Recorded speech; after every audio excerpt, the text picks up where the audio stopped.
Alrighty, welcome to, gosh, this is Tuesday morning. It is May 7th, and we've got some weather to talk about. It's going to get windy. The weather, I'll just give you the weather right now, and then we can look at the nuggets as we go through. But the plan is this week, more warming each day as we go into the weekend. Mother's Day weekend could see temperatures into the upper 80s, even low 90s as you go inland.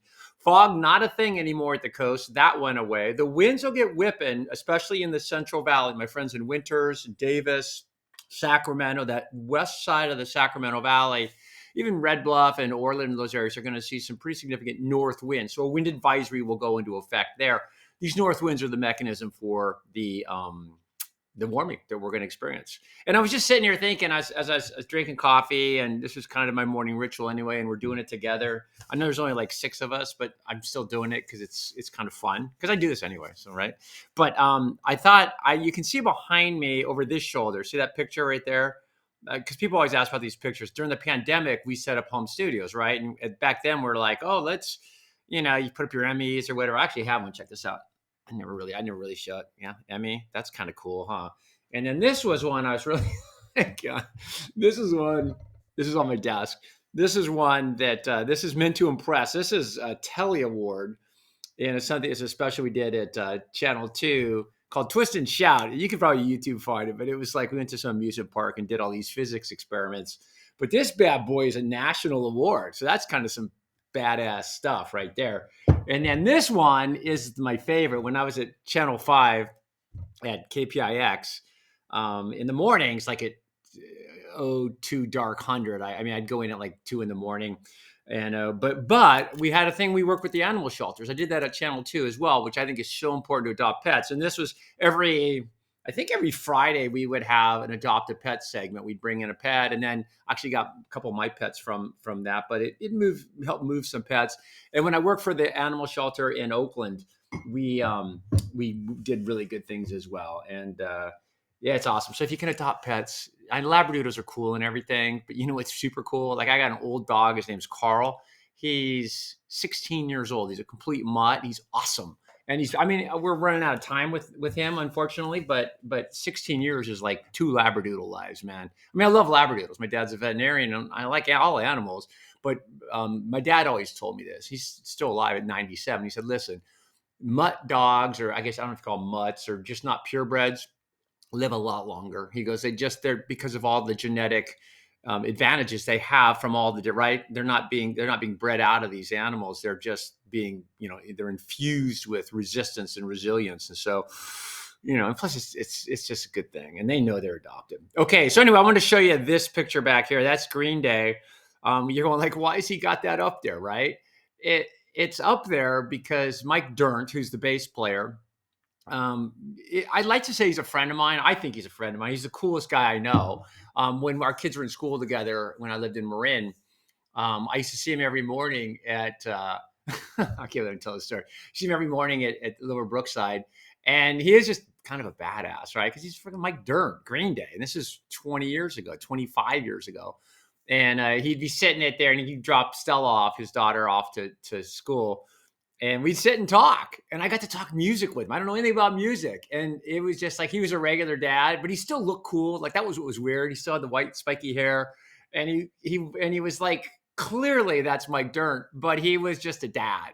So I got to talk to him a lot, and I love their music anyway. But they made the cover of the Rolling Stone, and I was so excited for them. It was on I can't remember which album it was. They had a big comeback on because when I knew him, he was just making that turn from Dookie, and they kind of went slow for a while, and then they got can't remember the next album. I should.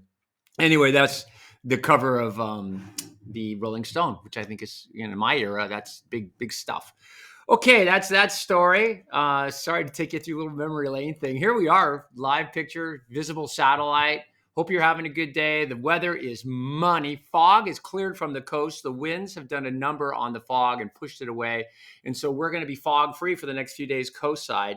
And that's, in my mind, that's going to be okay. And we're going to find temperatures inland climbing quite a bit, probably into the mid upper 80s the next few days. And then even low 90s are possible, especially on Saturday, maybe even on Sunday. This is the computer model. What you're going to see here, we're looking at the lines, right? And what I want to show you is, and I talk about this all the time, I don't really talk about this. I talk about the lines. These lines here. See those lines? Those are isobars, and they're like contours on a map when you walk. So in the jet up at the higher elevations, this can be kind of difficult. This is a surface map. Let's pretend it's up at 500 millibars. Up at 500 millibars, the winds blow parallel to the isobars. At our latitude, I'll clear the screen. At our latitude, not just our latitude, at our elevation, pardon me, the winds generally blow across the isobars. And the reason that is for friction of the ground. The ground kind of refracts or turns the winds, right? So at the upper atmosphere, there's no friction. You're way up there. So the winds just flow contour along with the isobars. At the surface, which this is a surface map, the winds blow like this, perpendicular, essentially perpendicular. So which way is the wind blowing, right? And you can see that. So as we go through time, watch what happens to the winds. See, they're still kind of going. They're kinking. Now, right here, that's on winds. I'm going to clear this out again. And then you see now the winds are coming in this area more offshore. And this would be Wednesday morning. See how they're bunching up. So those isobars we're still seeing winds along the coast out of the west, northwest. But in the valley, those winds are clocking due north, probably pretty much almost due north for the most part, maybe even due northeast. So that's going to warm us up. So that's the warm up. And as we push through time, you see that pattern stays put right into, let's see what it does on the weekend. Let's see, here we are, Saturday. Kind of mellows out, doesn't it? But it's still generally basically the same flow. Hope that made sense. So upper elevation, this again is a surface. This is surface isobars.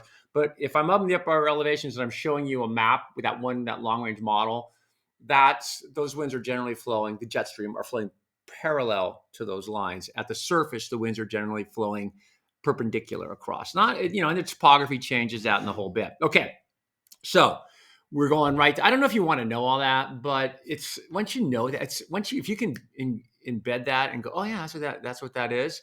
When you look at weather maps, you're going to look at them differently now. And you should look at weather maps because they're free. They're online. I mean, you don't need to have a degree in meteorology to look at these things and go, oh yeah. For instance, in this case, the red represents heat, right? So we're looking at temperature. I think we're looking at temperature and winds, surface temperature and winds. And I wanted to show you, I'm going to go up a little bit. Here we are on Wednesday afternoon, and you see that the winds or the temperatures cool off overnight and then start to heat up during the day. That's Thursday morning, right? And I see a 72 and a 71 in there. I see an 82, but those are just general temperatures. I think these temperatures are going to easily make it, especially in Sacramento, by this day into the upper 80s, low 90s. And then overnight cools down and then warms up again. Look at that. Boom. That's on Friday afternoon. That looks pretty warm. And so you see the pattern. And the winds, if you want to look at the winds, let's see if I can back it up to Wednesday again. Sorry, I'm just going to go way long. Sorry. But if you hang in with me, there'll be something good at the end. I just made that up. There's nothing good at the end. Okay. So, well, there might be. I don't know. So here's the wind. See the flags going there. So the winds here kind of going, that's interesting because the winds are growing out. They're going across the isobars. Here they're kind of flowing parallel. And then here you've got the winds kind of going down the valley again. That's hard. Doesn't really pick out well on that map, but you get the idea. We're warming up. And so right now winds in let's go to Point Reyes right here, which is always a good buoy reading.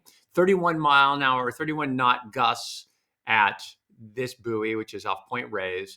And the temperature is 51 degrees. The winds are starting to, and you'll see them start to come down through the valley over the next couple of days, and that'll warm things up. And along the coast, as I mentioned, the fog has gone away. And there's the winds. Winds are on the coast right now about 5 knots, kind of out of that, at least at Ocean Beach, 5 to 10 knots, and they're blowing kind of out of the due west.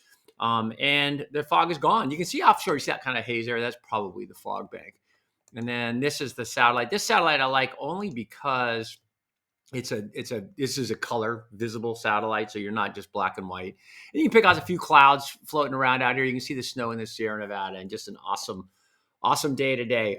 So what's the plan after all that? I hope you got something out of that. There's stuff in there all over the place, but the deal is tomorrow warmer again. Temperatures into the 80s, mid 80s.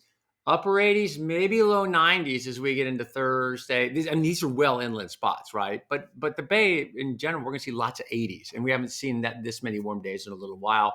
A wind advisory goes into effect Tuesday night and tonight into Wednesday and a little bit into Thursday morning. Tree pollens are going to be a pain in the bottom this week. And continue, especially if you're out in Sacramento in those areas. And it's just going to be a lovely week. Mother's Day looks perfect. And again, fog's not an issue. If you're going to the coast, that's cool. But just know that the swell's not big, but just be safe if you're out there. All right. Thanks for hanging in.